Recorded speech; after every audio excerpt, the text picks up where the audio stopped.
Hello दर्शकों, मैं अपने चैनल के माध्यम से आप सभी दर्शकों का स्वागत करती हूं।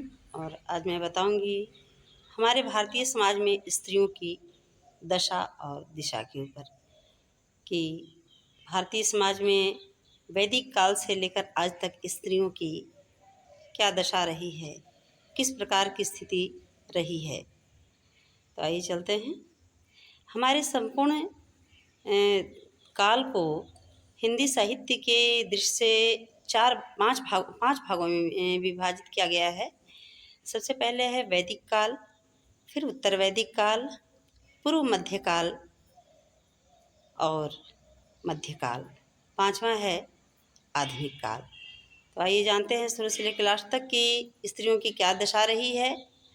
वैदिक काल सबसे पहले आता है। वैदिक काल में हमारी स्त्रियों की दशा बहुत अच्छी थी, उच्चतम स्थान पर था, चरमोत्कर्ष पर था।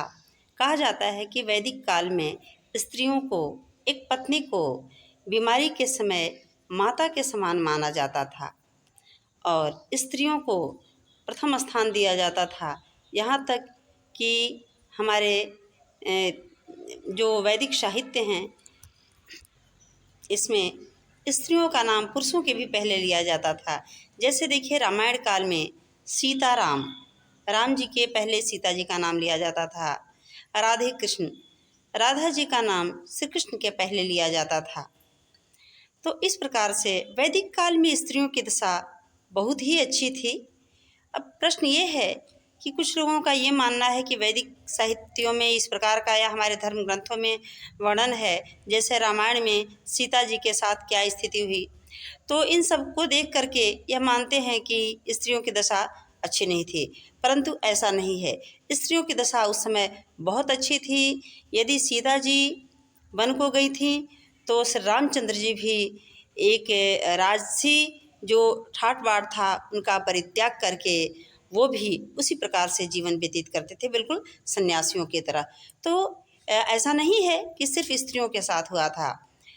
तो वैदिक काल में स्त्रियों की दशा बहुत अच्छी थी और वहाँ पे कहा जाता था कि यत्र नार्यस्तु पूज्यन्ते रमन्ते तत्र देवता, यत्रैतास्तु न पूज्यन्ते सर्वास्तत्रा फलाक्रिया। कहा जाता था कि नारियां श्रेष्ठ हैं, नारियों की जहाँ पूजा होती है वहीं देवताओं का वास होता है, और जहाँ नारियों की पूजा नहीं होती है वहाँ सारे कार्य सफल होते हैं। अर्थात नारियां बहुत ही महत्वपूर्ण हैं, बहुत सम्मान किया जाता था वैदिक काल में।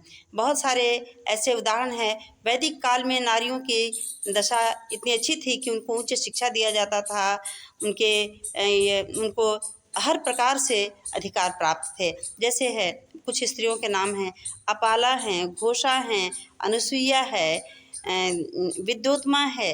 तो बहुत सारी ऐसी स्त्रियां हैं जो कि विदुषी स्त्रियां हैं या राजसी कार्यों में भी भाग लेती थीं। तो बहुत सारे ऐसी स्त्रियां हैं जो कि बढ़ चढ़ करके समाज में हिस्सा लेती थी। उनका स्थान बहुत अच्छा रहा समाज में। धीरे धीरे जब वैदिक काल का अंत हुआ, उत्तर वैदिक काल का प्रारंभ हुआ, तो स्त्रियों की दशा धीरे धीरे गिरने लगी। उत्तर वैदिक काल आते आते स्त्रियों के लिए जितनी भी आज़ादी थी सब पे प्रतिबंध लगने लगे। बहुत सारी समस्याएं आने लगीं। उनकी शिक्षा दीक्षा, उनकी स्वतंत्रता में, आज़ादी में, उनकी महत्ता में गिरावट आने लगा और बहुत सारे स्त्रियों से संबंधित रूल कानून बना दिए गए। वो पूजा पाठ नहीं कर सकती हैं, स्त्रियों के समकक्ष नहीं रह सकती हैं, वो घर की वस्तु समझी जाने लगी। तो इस प्रकार से उत्तर वैदिक काल की स्थिति हो गई। उत्तर वैदिक काल में बहुत सारे प्रथाओं का भी जन्म हो गया। तो इस प्रकार से स्त्रियां धीरे धीरे कमज़ोर होने लगीं और धीरे धीरे उत्तर वैदिक काल के बाद आता है पूर्व मध्य काल। पूर्व मध्य काल में आते आते स्त्रियों की दशा इतनी कमज़ोर हो गई कि बहुत सारे जो सामाजिक अधिकार प्राप्त थे उन्हें, जो राजनीतिक अधिकार प्राप्त थे वो तो पहले ही समाप्त हो चुके थे। अब समाज में उन्हें इतना प्रतिबंध लगा दिया गया था कि वो घर के बाहर नहीं जा सकती थी। उनका संपूर्ण जीवन घर में ही व्यतीत होता था, वो भी पुरुषों के अंडर में रह करके। तो स्त्रियों की शिक्षा दीक्षा पर प्रतिबंध लगा दिया गया। उनको वेद पाठ वो नहीं कर सकती हैं, वो पुरुषों के समकक्ष नहीं रह सकती हैं, वो घर की वस्तु समझी जाने लगी। उन्हें इतना तक कहा गया कि स्त्रियां जो हैं बचपन में जो हैं पिता के सानिध्य में रहेंगी, पिता की छत्रछाया के नीचे। इसके बाद जब युवावस्था को प्राप्त होती हैं तो वो भाई के छत्रछाया के नीचे रहेंगी। भाई का उनके ऊपर संपूर्ण अधिकार रहेगा, सुरक्षा के लिए जिम्मेदारी रहेगा, क्योंकि वो खुद की स्वयं की सुरक्षा नहीं कर सकती हैं। और इसके बाद विवाह के बाद पति के अधीन रहेंगी, और जब पुत्र बड़ा हो जाए तो पुत्र के अधीन रहना है। इस प्रकार की स्थिति स्त्रियों के साथ हो गई कि स्त्रियों का पूरा जीवन एक अबला के रूप में होने लगा। धीरे धीरे स्त्रियों की स्थिति में गिरावट होने लगी। हमारा समाज पुरुष प्रधान समाज होता गया और पुरुषों का वर्चस्व धीरे धीरे स्त्रियों के ऊपर बढ़ता गया, और स्त्रियां मानसिक रूप से और सामाजिक रूप से हर प्रकार से कमज़ोर होने लगी। जब स्त्रियों का घर से बाहर निकलना बंद हो गया तो आर्थिक रूप से भी कमज़ोर हो गई, सामाजिक रूप से हर प्रकार से कमज़ोर कर दिया गया स्त्रियों को। इस प्रकार से स्त्रियों की दशा दिन प्रतिदिन गिरती गई।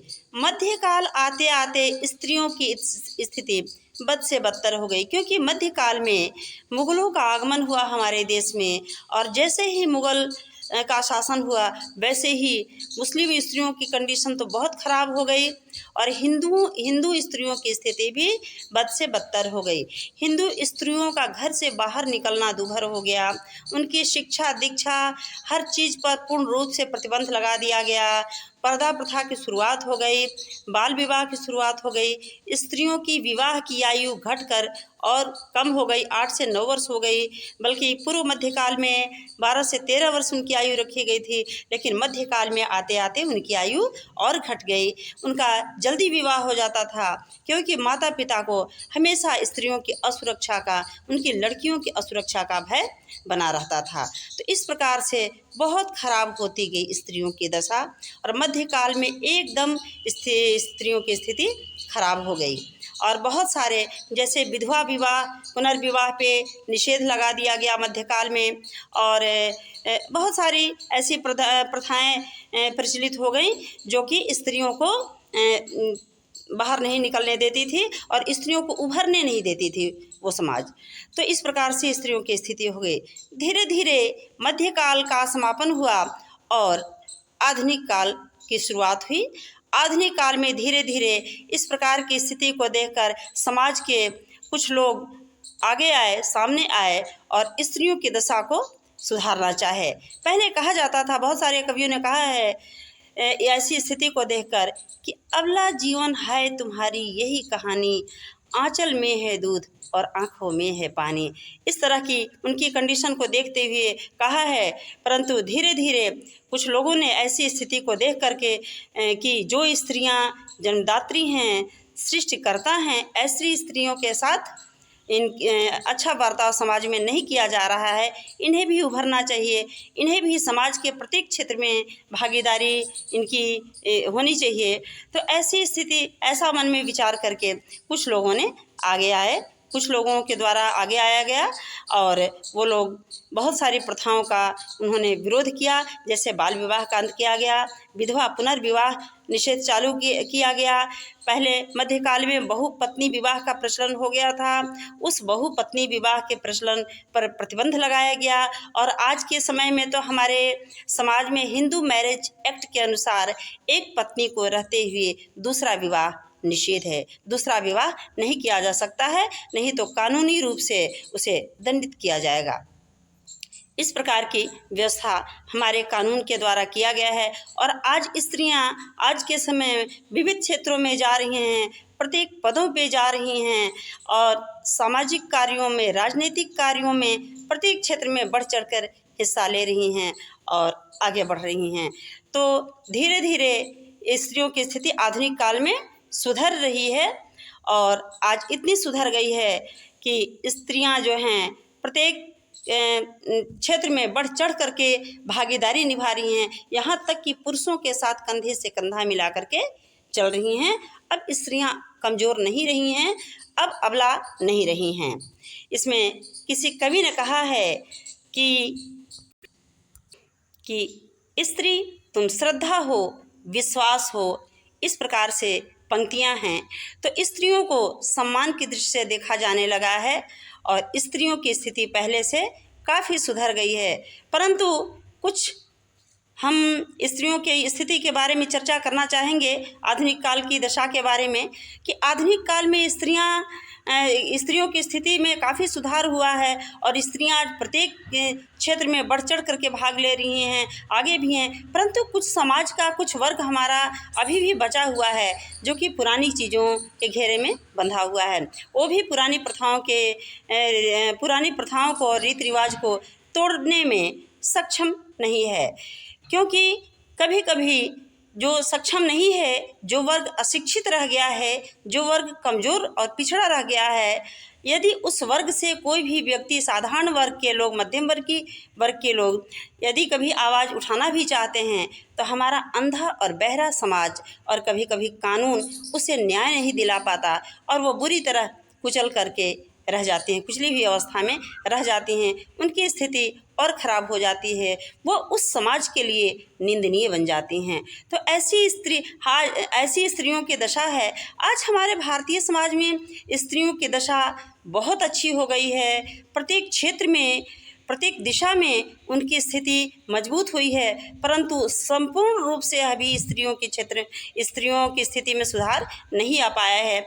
आज हमारे इतने विकास के बाद भी, आज हमारे देश में इतना आधुनिकीकरण आ गया, पश्चिमीकरण आ गया, परंतु इसके बाद भी यह हम कहना चाहेंगे कि इसके बाद भी स्त्रियों की स्थिति अभी भी कुछ वर्गों में अच्छी नहीं है। तो इसके लिए हमारे समाज के लोग जिम्मेदार हैं, हमारा कानून भी जिम्मेदार है, जो कि प्रत्येक क्षेत्र में वो ध्यान नहीं दे पा रहा है। हालांकि कानून को हम पूरी तरह दोषी नहीं ठहरा सकते हैं, क्योंकि आज हमारे संविधान में स्त्रियों से संबंधित बहुत सारी ऐसे नियम बन गए हैं जो स्त्रियों को संरक्षण प्रदान कर रहे हैं। समानता का अधिकार के अंतर्गत स्त्रियों को अभिव्यक्तिकरण का अधिकार मिला है, अपने विचारों को स्वतंत्र रूप से व्यक्त करने का अधिकार है, जीवन जीने का अधिकार है, हर प्रकार से अधिकार दिया गया है।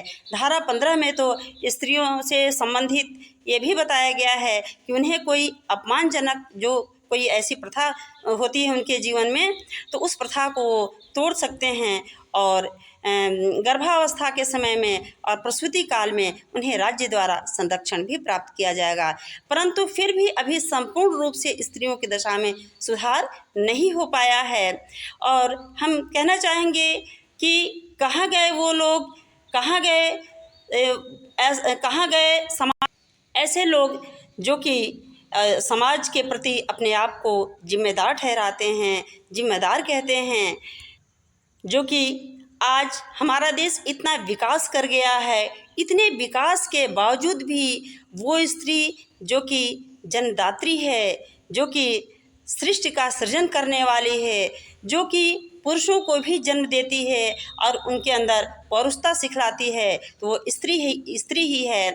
एक स्त्री एक बच्चे को जब जन्म देती है तो माँ के रूप में संरक्षण प्रदान करती है, बड़े होने पे बहन बनकर अपने भाई के रक्षार्थ उसके कलाई में राखी बांधती है, विवाह के उपरांत पत्नी बनकर अपने पति की दीर्घायु के लिए व्रत रखती है, अपने पति के प्रति ईमानदारी पूर्वक रहते हुए उसके कार्यों में हाथ बटाती है और इसके बाद वृद्धावस्था में अपने पुत्र के संरक्षण के लिए व्रत करती है, पूजा पाठ करती है और अपने पुत्र के लिए विविध प्रकार से ईश्वर से प्रार्थना करती है।